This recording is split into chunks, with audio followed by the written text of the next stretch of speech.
Good morning, Chairman. Good morning and welcome to the formal meeting of the Children and Young People's Scrutiny Committee. My name is Councillor Rob Kendrick and I'm Chairman of the committee. Welcome to all members in attendance today and also to all officers attending both here in the Council Chamber and on Teams.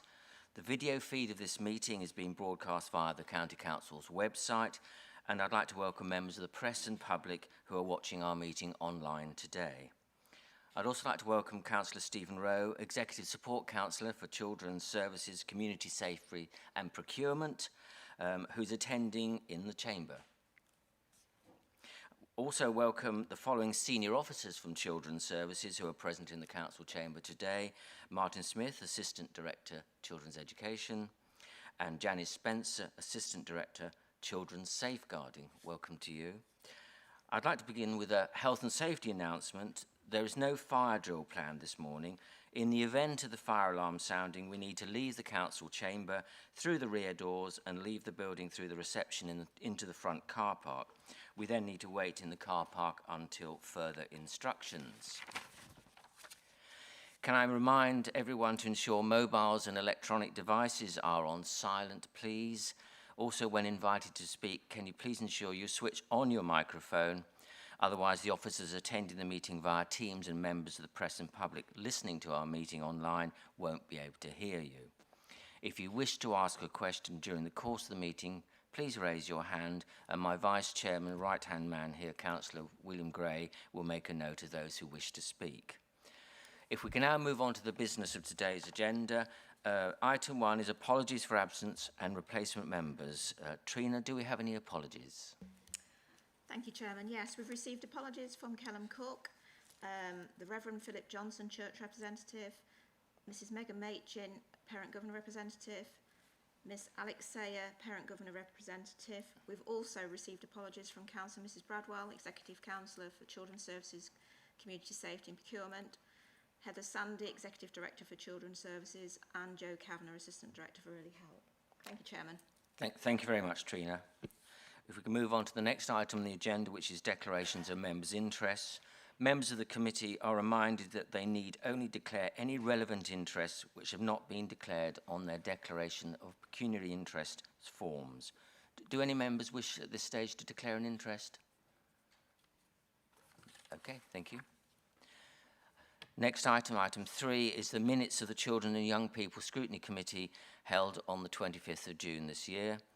And this is to confirm and sign the minutes from the meeting of the committee in June as a correct record. Do I have a proposer and a seconder? Councillor Whittington, Councillor Gray, thank you very much indeed. We will now vote on the minutes. You are voting on whether you agree that the minutes are a correct record. All those in favour, please raise your hand. Those against? Abstentions? Thank you, that's the minutes agreed. Thank you very much. Do we have 2 abstentions? Judy? Yeah. That correct, yeah. Yeah. Thank you very much. Thank you. We now move on to item, Councillor Cleaver. So I did make the observation during the previous meeting regarding the Safeguarding Children Partnerships presentation that their presentation didn't give us any idea of the scope of their work. And I remember you saying that that would be useful for us to be made aware of at a later meeting. I noticed that's not in the minutes. So is there any action we can take to ensure that that information is received by the committee at a later meeting? Tracy.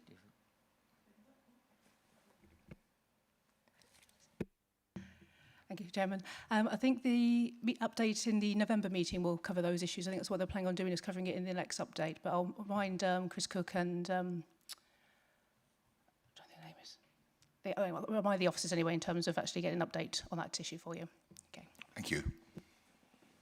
Okay, thank you very much. Thank you. So we now move on to item 4, announcements by myself and executive councillors and chief officers.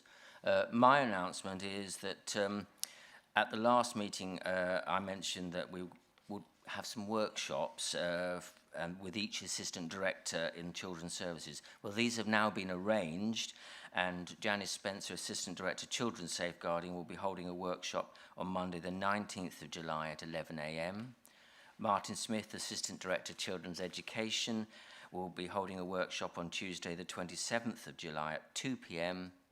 And Joe Kavanagh, Assistant Director, Early Help, will be holding a workshop on Friday the 30th of July at 2 p.m.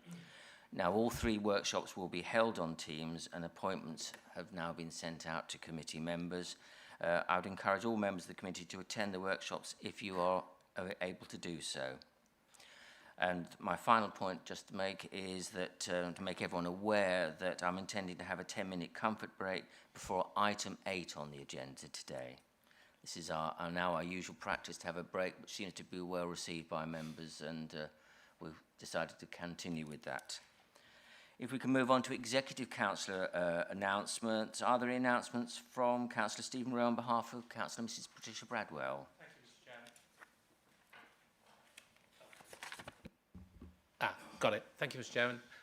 No, I spoke to Councillor Mrs Bradwell this morning, and neither of us got an announcement. Thank you.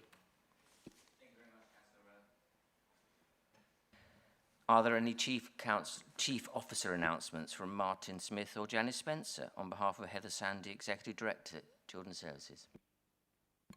No, thank you, Chair. No, thank you, Chairman. Thank you. We now move on to item 5, which is service level performance against the Corporate Performance Framework Quarter 4. This item sets out the Quarter 4 performance for the Tier 2 service level performance measures in relation to children's services that are above or below target range. And I'd like to invite Janice Spencer, Assistant Director, Children's Safeguarding, to present the report. Over to you, Janice. Thank you, Chairman. As members will see from the report, that there were 11 measures that we had to report on for Quarter 4. 7 of the measures we achieved target on, which I have to say I'm really pleased about. As you can see in the report, these targets were set in February 2020, which was just before the pandemic hit. We obviously went through the whole year with the pandemic in full-blown force, and the fact that we have managed to sustain our targets, I think, is a credit to the staff that have worked with our children and families throughout this most difficult and challenging year. I wasn't proposing to go through all of them because I think you can see they're quite self-explanatory. But I'm happy to take any questions if anybody does have any questions. Thank you, Janice. Do we have any questions? Councillor Whittington. Yes, thanks very much, and thanks, Janice, for the report. First thing, just an observation. It's good to see on the reports that we're now using the term children in care as opposed to look after children.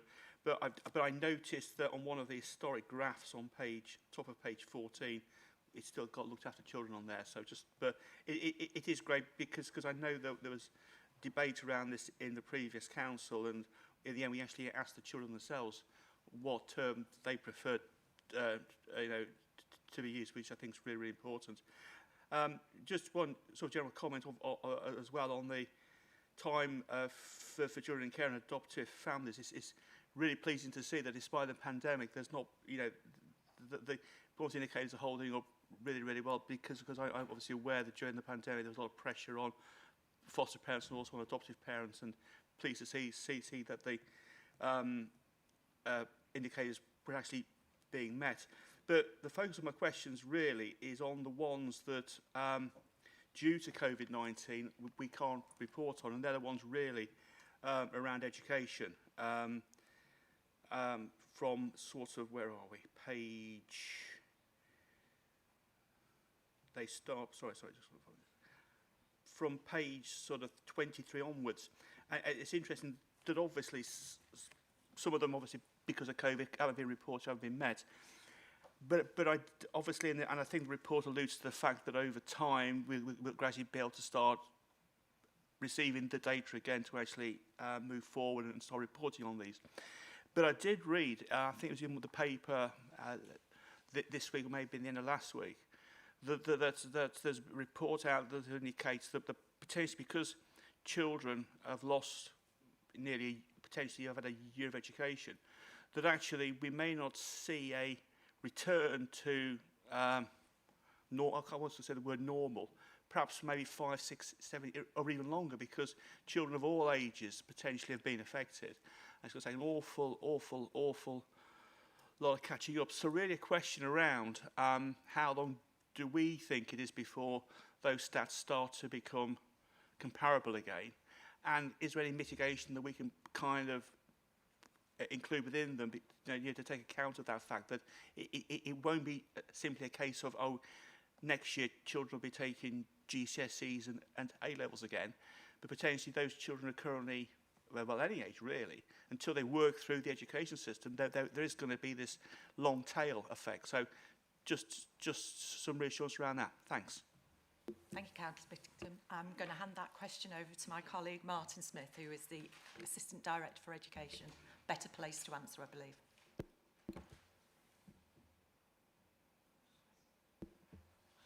Thanks for your question, Councillor Whittington. I think it's an interesting question to pose. So I think the legacy and the impact of the pandemic will be one that we're still describing, we're still identifying and get to know of. I think it will be a number of years where we will have to accommodate and put measures in place to support children and young people.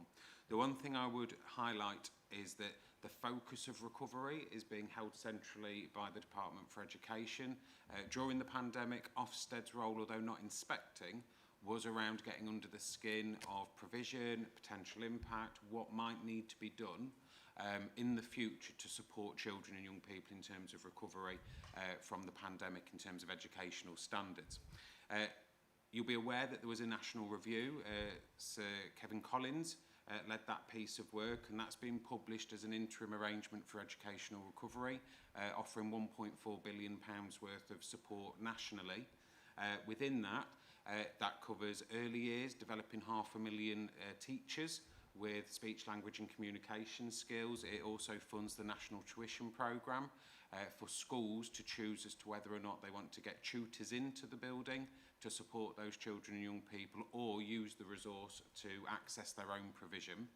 It also highlights the need of recovery through leadership and funding free national professional qualifications, opportunities through our Teaching School Hub, which launches in September.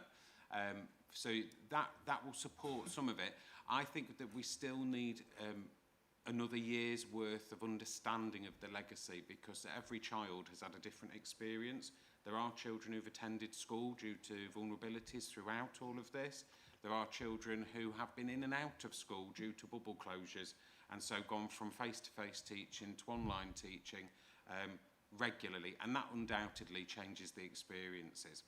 In terms of the reporting, the DFE accountability framework for school standards has highlighted that local authorities shouldn't collect data from schools. Schools may wish to share it with us, but we shouldn't formally collect it, because the assessment mechanisms for the last 2 years have been very different and are not comparable to your formal sitting of GCSEs or A-levels. Although I would just celebrate that the work of our schools in turning round the teacher assessment process this year.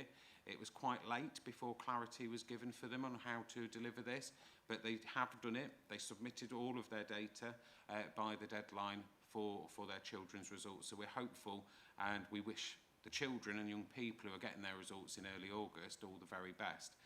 But we will need to keep a long-term view and work with the Regional Schools Commissioner, who predominantly holds a vast number of schools within the country, to make sure that we work in partnership to find those solutions for recovery.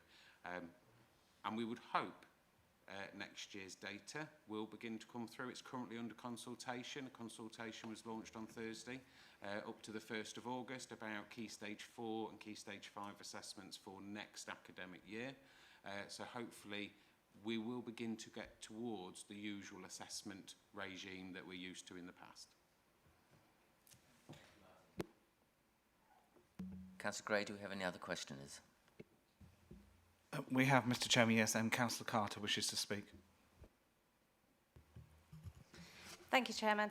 My question is relating to page 27 of the report, the children in care participating in learning. It's just trying to understand, what does participate in actually mean? to me, it would mean full-time education, but actually does it to qualify on this target mean actually the children in care are turning up to 2 hours a week of learning or something like that? So it's really just a little bit more understanding of that. And I have got another question, so I don't know if you want to answer that one or whether you want me to roll on to the next one and then do them both at the same time, whichever works best for you. I'll take one at a time. Okay. Apologies. Yeah, so children in care in learning is, it is all forms of learning for them. So it is where they are in full-time education, it is where they're in colleges, it is classed the same. They're not actually disadvantaged from participating in their learning. We're very keen to explore how they access opportunities to education. So their courses might be a little different, but they are actually on roll somewhere.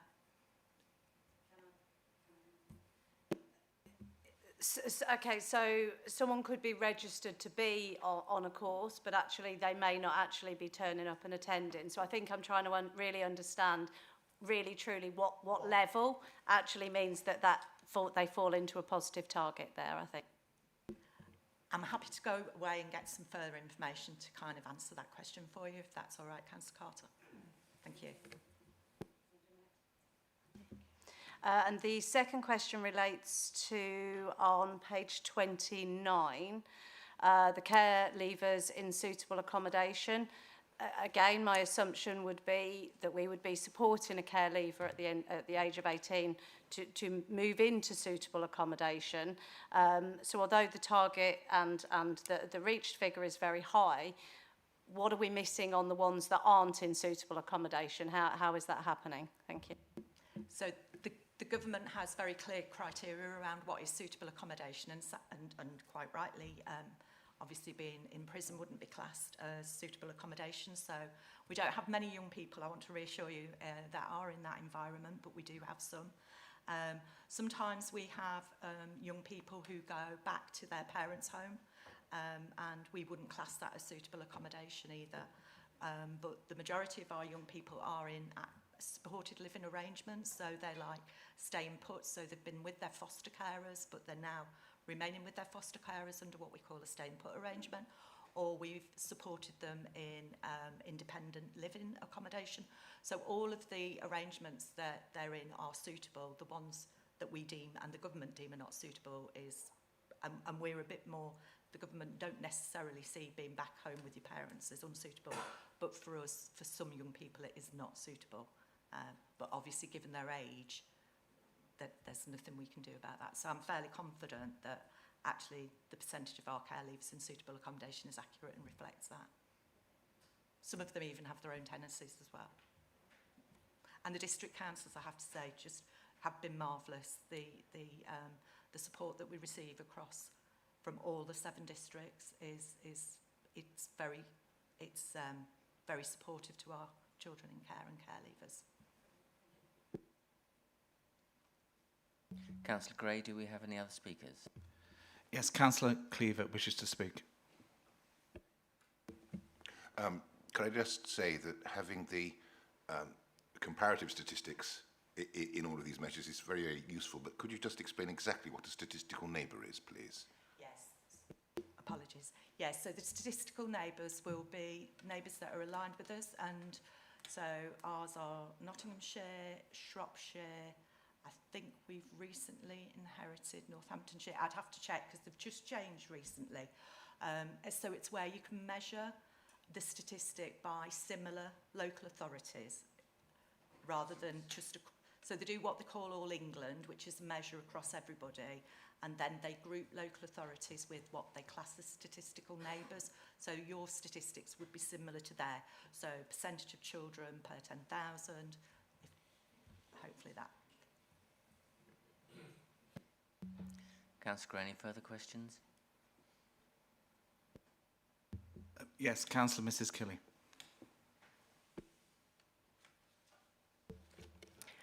Thank you, Mr Chairman, and thank you for your report, Janice. I'm interested in the information on page 25, which is the achievement gap between pupils eligible for free school meals. Obviously, there's no information at the moment. we all know that the impact of COVID has had a differential impact, particularly on children who can't access the internet, and obviously that's been a problem in Lincolnshire because of our problems with broadband. And I think there has been some problems with Kevin Collins and funding in terms of the catch-up. So what I'm asking is, I'd quite like that measure to have a real focal point so that we can actually see, you know, our most disadvantaged children, what they are receiving in terms of catch-up and the impact that that's having on their key stage 4 attainment, which is, you know, their GCSEs, because obviously that's going to take them longer and that will need more support and enhanced learning, really. And I'd just like to know more about that aspect of it. Thanks. Thank you, Councillor Kelly. Yeah, I think across the sector, schools are very mindful not only of the free school meal children, but vulnerable children. And as I mentioned, the National Tuition Programme, etc., all of those tools that are DFE resourced and deployed, schools are definitely trying to deploy them now. Obviously, that's within the context of the pandemic isn't over. You know, there might be further impacts in the autumn term and maybe even into the spring. But certainly the 12-month view is that we've got the National Tuition Programme, we've got the Summer Schools Programme that the DFE's funded for transitions, and we've got the Holiday and Activities Fund Programme as well, that's about trying to engage that group of pupils and students and young people, give them activity, not just academic activity, but social interaction opportunities, fitness, health and well-being through the summer to support them. Obviously as well, the schools have always been, before the pandemic, very focused on this group of pupils to try and narrow that attainment gap, because it's part of the, you know, effectiveness of a school, and actually all schools are committed to try and do the best thing by children. I think in terms of impact, that will come through in-house with schools, monitoring their internal progress. I think for local authorities, it will be another year before that data comes to us in a statistically comparable way. Noting your comments about the broadband activity, and this is a split answer. You'll be aware, I think, previously around the DFE initiative of digital devices for disadvantaged pupils. I can't report how many devices were supplied through multi-academy trusts, because the reporting doesn't work that way. But in Lincolnshire, we know as a local authority, 4,000 devices were distributed through local authority maintained schools. That's not to mention the schools that also deployed their own resources, their own laptops, their own tablets to support those children and young people to access online learning. And as part of that offer, there was also the opportunity to be able to have a hotspot dongle offer. And they've been working right up until the end of August. They will continue to work to that point with unlimited data. But that DFE strategy will continue to be revised and monitored. So I think it's a really important issue. I think the DFE have done some work around supporting that, and we've implemented that as quickly and as effectively as possible. But the landscape's still shifting, and I think we will continue to need to have that debate around what is the next step of intervention, what can be delivered, what can we implement with our partners. Does that answer your question, Councillor Kelly? Yes, thank you, Martin. Can I just ask, will we be given further feedback about participation rates in, you know, the summer schemes and additional? We will be getting that information so we know how it's worked, so to speak. Yeah, absolutely. I will be making the request that the data, because it's a DFE initiative, this is a relationship between schools to the DFE, but I do ask for that information. At times that can be released. Usually they will release it, so I can bring that back at the right time to be able to give you a feel of engagement, of participation in those programmes. Thank you. Councillor Gray. Yes, we've got Councillor Colin Matthews. Councillor Matthews. Don't try to turn your neck round. It's not a good. I'm interested in the achievement of the threshold in English and maths, and I'm interested in two aspects of that. The security or the confidence we have in the data for 2019-20, where it says 42.5 against a target of 43. And then the fact that we won't reporting on these because the government has said we shouldn't, or we can't collect the data. But actually, examinations are still going on, and these are critically important career thresholds. How will we know if we haven't got a secure base in 2019-20 and we don't know what the performance is in 2021, and this is similar to what Mark was asking, how we'll calibrate target and performance in years to come? Thank you, Councillor Matthews, for the question. I think what's interesting, I think we will get data for 2020, 2021, but it will be delayed and it will only be at a local authority level. Previously, we've always been able to access pupil level data, school level data, to be able to get that assurance and assess our security and our understanding, and also reassure ourselves around the work that we're doing within the sector.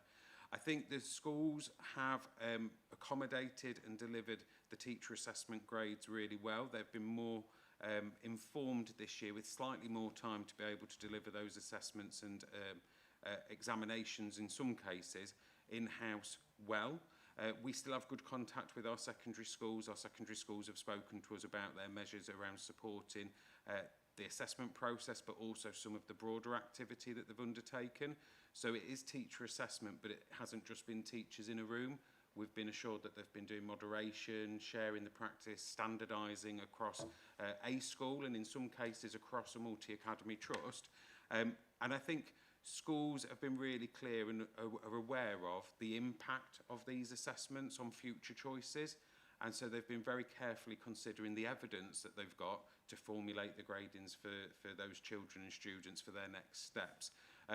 But I think it will be a live debate probably over the next 2 years around the impact of COVID, what assessments have led to in terms of longer term impact, but also making sure that schools recover and implement the recovery strategies without the data, without the formal examinations, in an investment to improving outcomes in the future.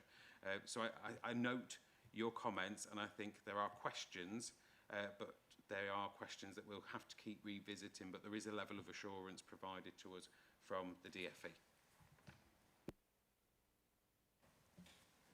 Thank you for that. And I'm pleased we will be getting some results for 2021, but what can we do to monitor that performance if we don't have data that we feel confident in? Is there any alternative measures that the County Council can set? Because we're missing 4 out of 11 targets, basically. Yes, certainly. So remove the data. Our contact with our schools through the education team and through local authority data sets, so things like SEND, inclusion, rates of referrals, engagement with services, still provides us with some contextual evidence to engage and risk assess our schools.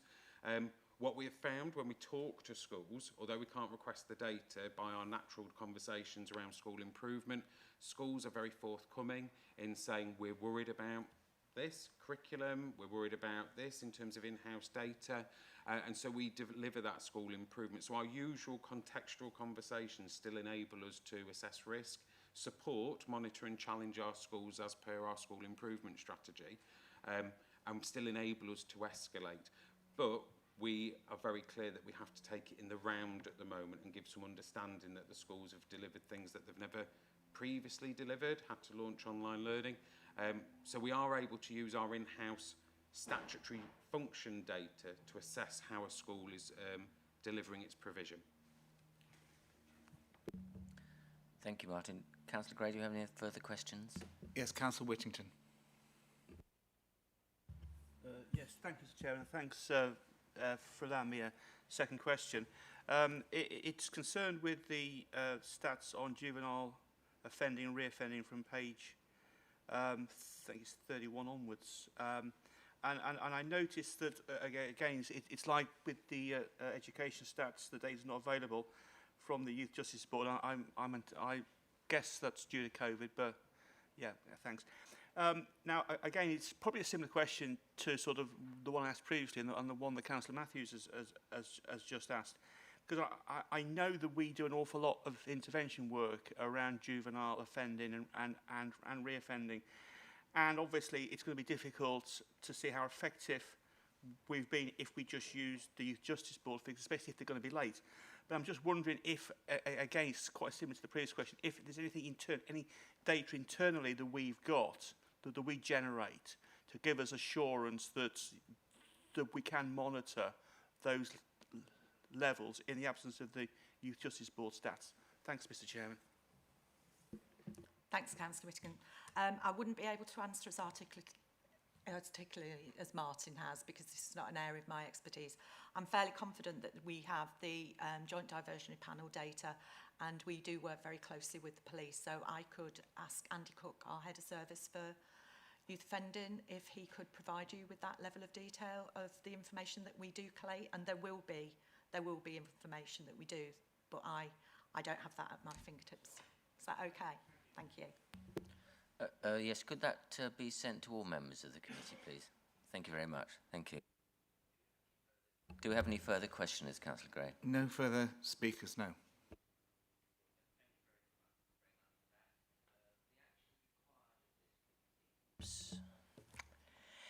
Thanks very much for that. The actions required of this committee are to review and comment on the performance of the measures that are either above or below target range, and I think we've had some excellent questioning on that this morning.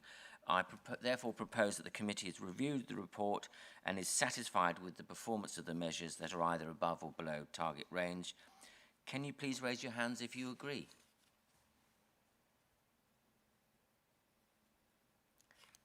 Thank you very much.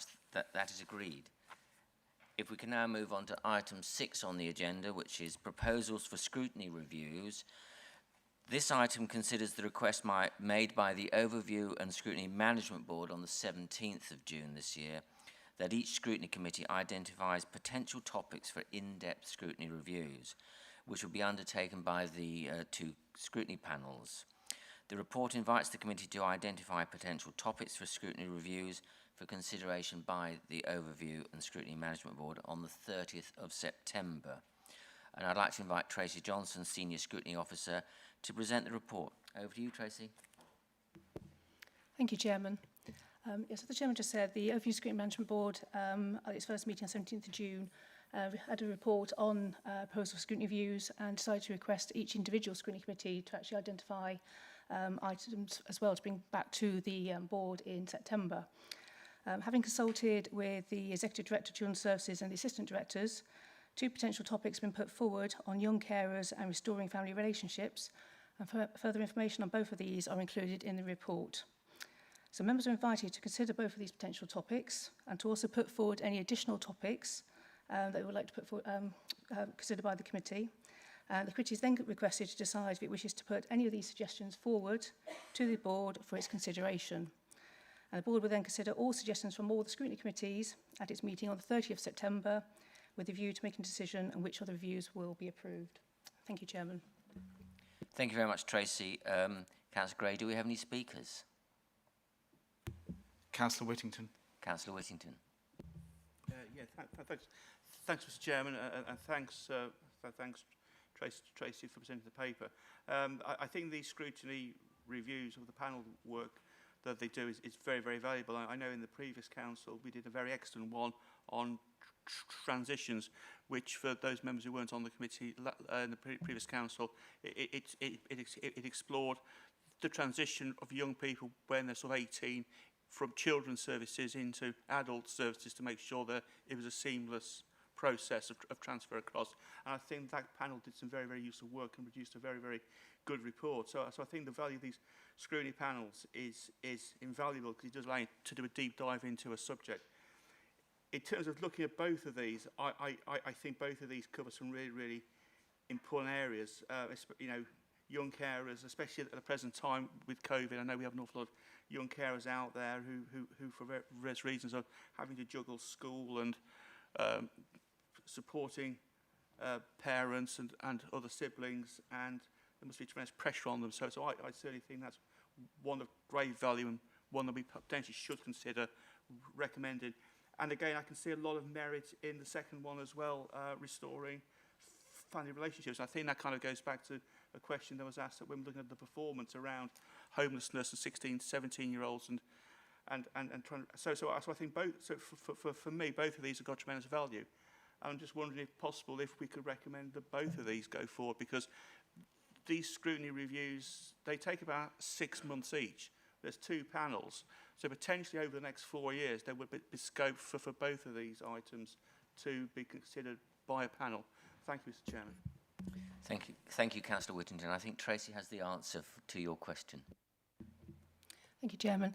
I guess we can definitely put more than one topic forward to the board. So we can, if the committee is in agreement, we can put both of these forward as potential topics. I think the idea with the board is that they'll come up with the initial 2 topics for getting the panel started, but then potentially maybe have a bit of a work programme, maybe of other items as well, like for the next one around as well. So that's the idea of having a few topics being brought back to the board, so that we maybe have a little bit of a few, rather than having to keep coming back asking for ideas, we have a bit of a work programme set up for the panels going forward.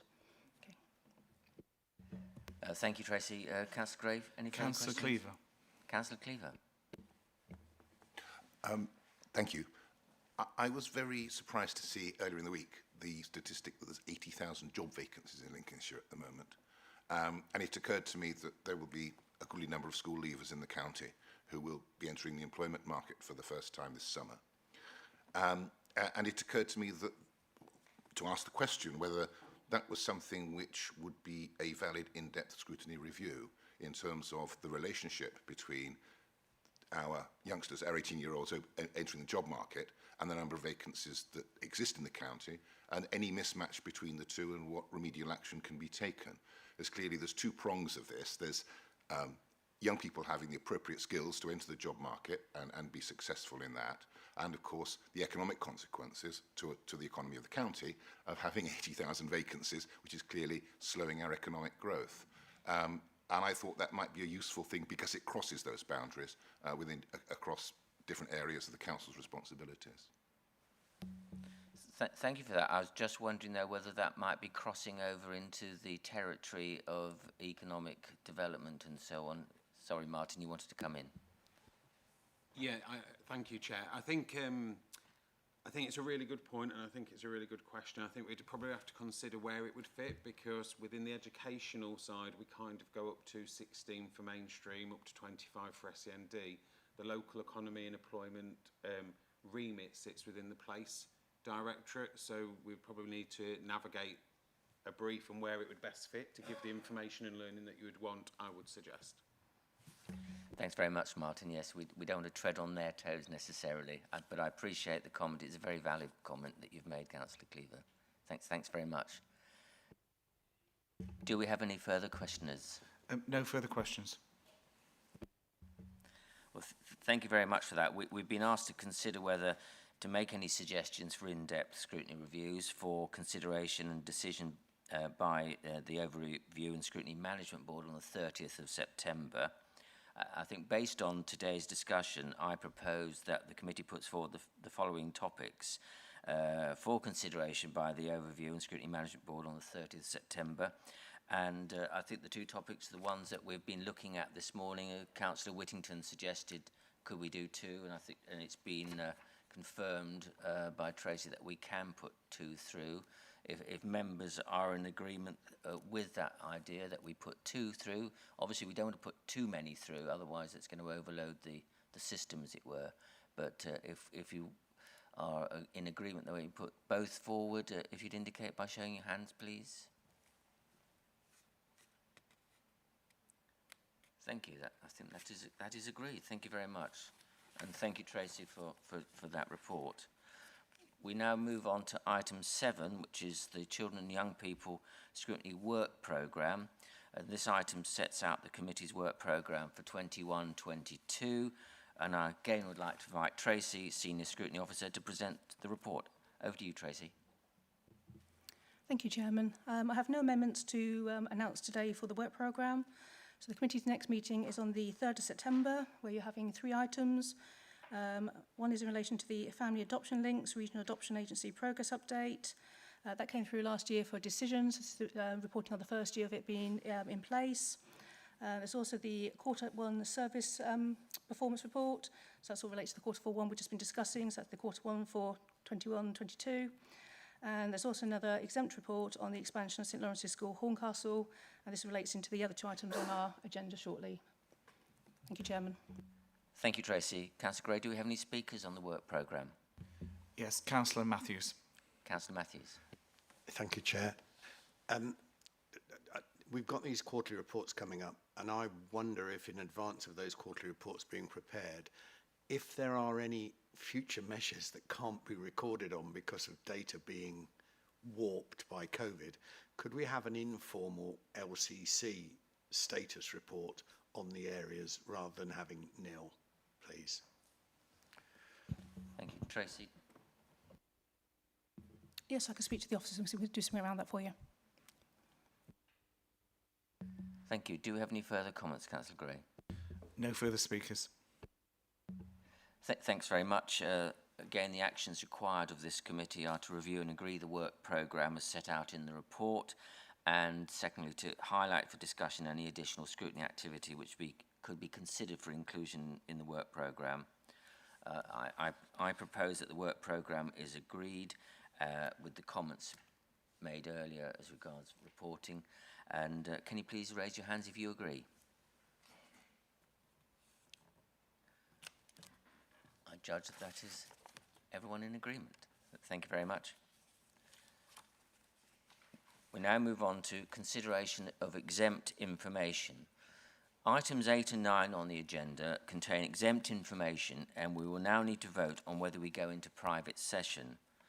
I therefore propose the following motion: that under section 100A(4) of the Local Government Act 1972, the public and press be excluded from the meeting for the following items of business on the grounds that it involves the likely disclosure of exempt information as defined in paragraph 3 of part 1 of Schedule 12A of the Act.